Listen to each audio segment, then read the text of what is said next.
Everybody, this problem is motivated by a special case problem, e raised to the x power, where e is Euler's number, plus e equals to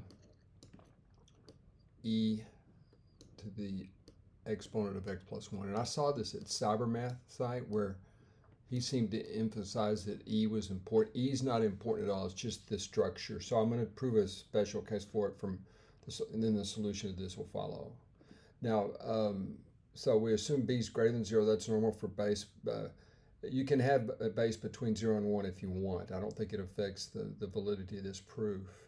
Now, so anyway, b is a positive real number, and the rest of this is just very straightforward laws of exponents in algebra. The very first step is to subtract b raised to the x power from both sides, then factor it out. And then right here, we just take this piece right here and divide it. Okay, you can see right here we have b is equal to all of this, and so we just do a divide right here to get to this equivalent statement. Okay, again, laws of exponents and just simple algebra got us to this stage.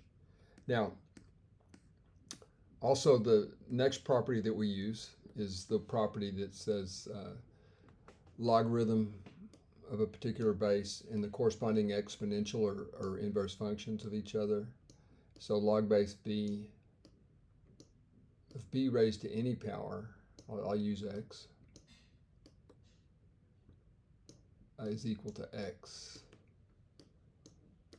Okay, and again, that just says that the logarithm function and the exponential function are inverse of each other, and also b raised to the log base b of x would also be x. All right.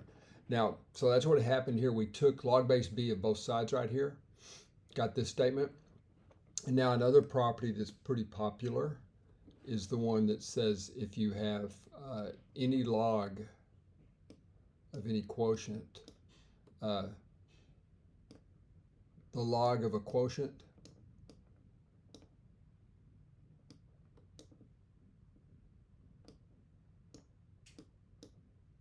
and this really follows just directly from the laws of exponents, okay, is equal to the log of a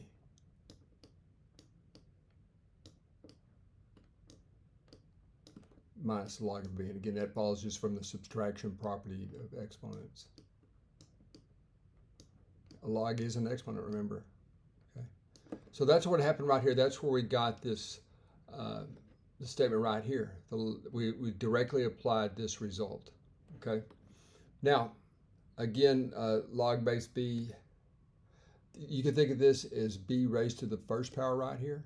That's exactly where this 1 comes from. Okay. And so we get to this pretty quickly, and it's common to rewrite this in terms of a base that's on your calculator. So I'm going to do log base 10. It's called the change of base formula, and actually a logarithm can almost be defined that way. But I'm going to use log base. If you leave it out, it's understood to be 10, so I'll do the log of b minus 1.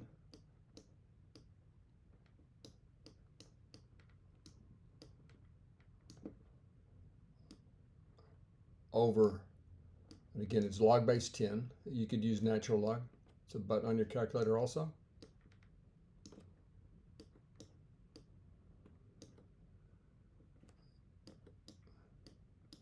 Okay, and that completes the proof of this. So in other words, if you wanted to do the one from SyberMath, just replace b with e, you get the answer. Okay, now I have one down here just to convince you. I chose the base of 15 arbitrarily, and this is what you get, folks. If you take a look at this solution right up here, you get this. It's a very small number, and that's very easy to believe if you consider the log base b of b minus 1. Log base b of b is 1, but log base b of b minus 1 would be a number a little less than 1, which explains why this is so close right here. Okay. All right, folks, that is all, and thank you for viewing.